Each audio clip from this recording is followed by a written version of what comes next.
Hello, everybody, and welcome back. This is Max, and this is another episode of Max Bytes. It's my mini podcast I do for all my followers, and it's a mini podcast, and it's meant to just encourage and illuminate and hopefully add some clarity to the world around you. So I hope everybody's doing well.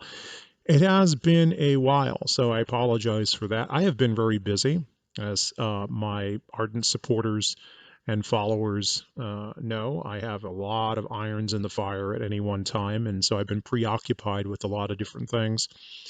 Um, but I wanted to do a bites because I had a lot of questions and a lot of people making comments, and of course, I wanted to just kind of like add my 2 cents to this whole discussion. Specifically, I'm going to discuss what is it? It's going to be like Ron versus the Don or something like that. So Ron DeSantis, Governor Ron DeSantis of Florida, potentially running. I don't think he's declared yet. He has not declared yet officially, but according to an article this morning in the Washington Post, Red State also ran with it, and Newsmax did as well, that he has more or less made up his mind and he's going to announce sometime in May after the close of the Florida state legislature. So I think, anybody's guess is as good as mine. It's probably a 50-50 chance that he'll run, but I would just give you my 2 cents, my analysis of it, what I think about it, and how I'm going to approach it strategically if there's a primary, because then there will be a serious primary for the Republican nomination, because you have a serious candidate other than Donald Trump that's in the race, and that's not to criticize or ridicule, Haley or anyone else that might get into the race. At a case by case basis, we can go down those, but seriously, as long as it's pretty much just Donald Trump and whoever's running right now, the primary's over before it begins. And I talk a lot about this on my channels, and I'll touch on that a little more on at the end of this podcast. But here's the deal here's the deal. Sound familiar? But here's the deal when it comes to Ron DeSantis running, right? I have a lot of people that, most of my followers, I think all of my followers have voted for Donald Trump. Maybe there's a couple of liberals in there probably, but all of my followers voted for Donald Trump twice. Okay. I don't know where y'all were back in 2016. I do know some of you pretty well. I follow very few people, but some of you go back in time with me, and some of you were on the Cruz crew. Some of you supported other candidates in the primary originally in 2016. I was always on the Trump train. I was on the Trump train before there was a Trump train. Like I always say this at all my seminars. I wanted Trump to win I wanted Trump to run and win in 2012. I know that people look back at that like, that probably wouldn't have worked out too well, or maybe it would have, but I did. I always been on board. I always thought he would be a great candidate and he would win the White House, and that's exactly what he did. So I'm a Trump loyalist. I always will be. I think he's the most effective one-term president and when I say and counting, okay, first-term president or one-term president and counting, because I do believe he's going to get a second term, but I think he's the most effective one-term president probably in over 100 years. Having said all of that, the fact is that a lot of people there are some people that follow me that are looking for change, and I respect that. They think that Ron DeSantis can just do a better job because he's not as brash, and I think that's the primary problem with Donald Trump. And I've expressed this to a lot of people, that sometimes he kind of says things that are off-putting, and that is a legitimate, I think, sometimes concern. And I think that he turns off some people because of his brashness. But that's also the thing that's hilarious about him. And that's also the thing that makes him, that unpredictability about him, that makes him indelible. uh, to everybody. The people that love him more because of it. The people that hate him love to hate him. It's actually everyone gets obsessed with him for whatever reasons they have in their head because of his brashness. And I think sometimes you need a sledgehammer or a tank to just blow through something. Ordinary politicians can't do it. And that's why Trump went through them in 2016 like a hot knife through butter. And he was up against some really good debaters. Let's go back to 2016. He was up against darlings of the establishment, the Marco Rubios, conservative darlings like Rand Paul and Ted Cruz, and one-time, darlings that were already past their time, like Chris Christie. And he pretty much just blew through everybody. And he has himself, they make the argument the anti-Trump vote was split because there are, believe it or not, probably 1 in 4, 1 in 3 Republican voters would like an alternative. And I know I get kind of the same stat, maybe a little less than that, but I see about 1/5, 1/6 of my followers kind of feel that way. And I respect that. But having said all of that, on the other hand, let's look at the realities. And I love analysis in politics. You remember last year I said I said a year before it happened, November of 2021, we were going to retake the House. And we did. I said that we would probably not take the Senate. There was a good chance the last month or so. It looked good based on numbers and based on what everyone was saying. I mean, I'm not going to sit here and go, well, everybody can't be wrong, but we probably weren't going to retake the Senate. And because it was a slim chance, the math was always against us, and we didn't retake the Senate. I also said Pennsylvania looked bad, and it was, for a lot of reasons. Debate those reasons at a different time. So, looking at it, I do like to give my projections, and I like to give my analysis. The Republican primary is going to be easier to predict, in my opinion. It's much more straightforward. And let me just say, I don't want to see a big infight in the party. Think about who benefits from that. Republicans attacking Republicans. I don't allow a lot of dissension and arguments. I want people to, when people are around me, they can debate issues fine, as long as they're respectful and everything. But I don't allow name calling. I'm already starting to see it. I'm starting to see people say nasty things about Trump, about Trump supporters. I had a person start calling all Trump supporters a bunch of cult members. That is like the lamest accusation you can, just because someone is, loves, an actor or is a big fan of a particular genre, doesn't make them a cult member. People don't even, they throw that term around, they don't even know what it means. It actually shows their ignorance. Just because you guys like me are Trump fans and dedicated to him doesn't make us wrong, and it doesn't make the other people right, or vice versa. Everyone, hey, this is America. Everybody has entitled to their opinions. But we're talking now not about right versus left. We're talking about right versus right. And that's what turns me off. And I don't want to see a bloody primary. And if you're in my rooms, especially if you're a member of Premium, I'm not a person who thinks that this is a very good idea. And I talk extensively about this to Premium members. And if you haven't joined Maximus Premium yet, you really need to do that. Contact Roxie. All the information is down below the description.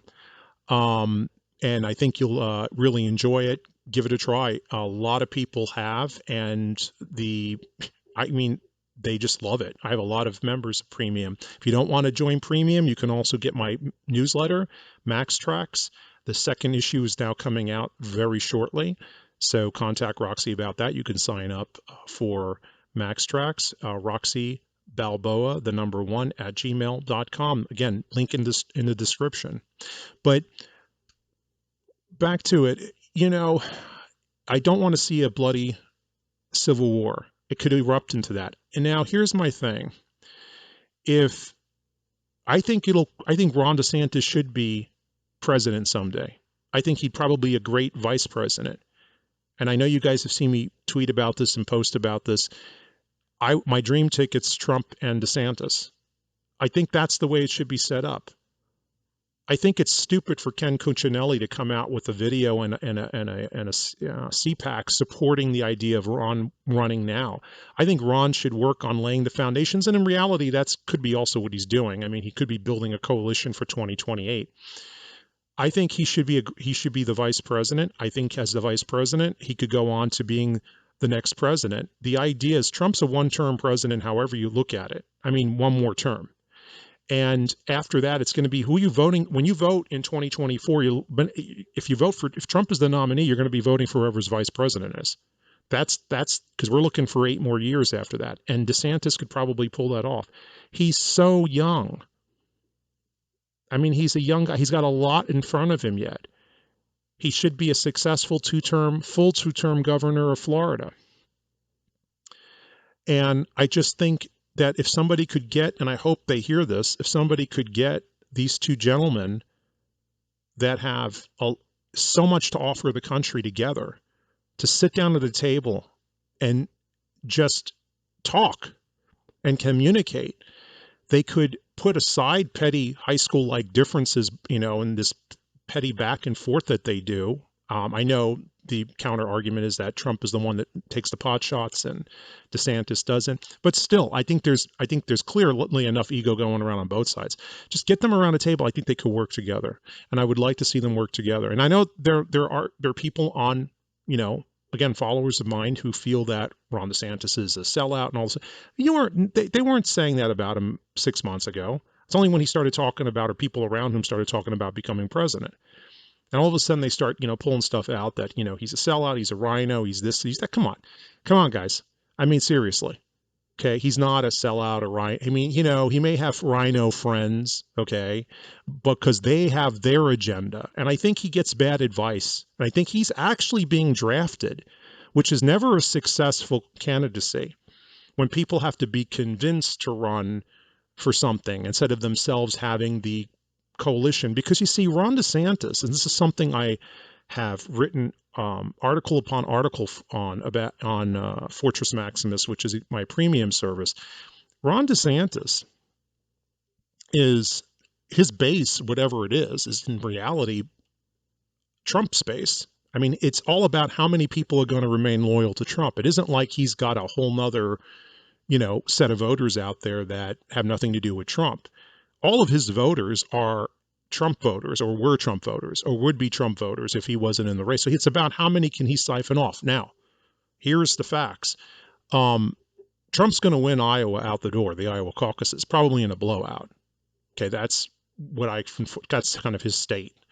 That's going to be the first in the nation. That's early February of next year. The next comes the New Hampshire primary. Now, there's a bit of a okay, is this an area where DeSantis is going to win? Some polls showed him up. The most recent polls showed Trump up by 40. Now, even if those polls are off by 20 points, and that poll's off by 20 points, come on. It's like if that's even halfway true, that's done before it starts. Now, Trump won New Hampshire in 2016. He lost Iowa by a few votes in 2016. If he wins both out the door, the momentum is going to be practically unstoppable. It's all going to come down to Nevada caucuses and the South Carolina primary. And I think, personally, the South Carolina primary is where it'll really come down to. I think Trump wins Nevada caucuses.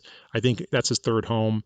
I think the South Carolina primary, Florida, close state, I think that's where DeSantis is probably going to put a lot of his energy. And then comes Florida, if I remember correctly how the calendar works. If DeSantis drops 3 of the first 4, especially if he drops 4, it's over.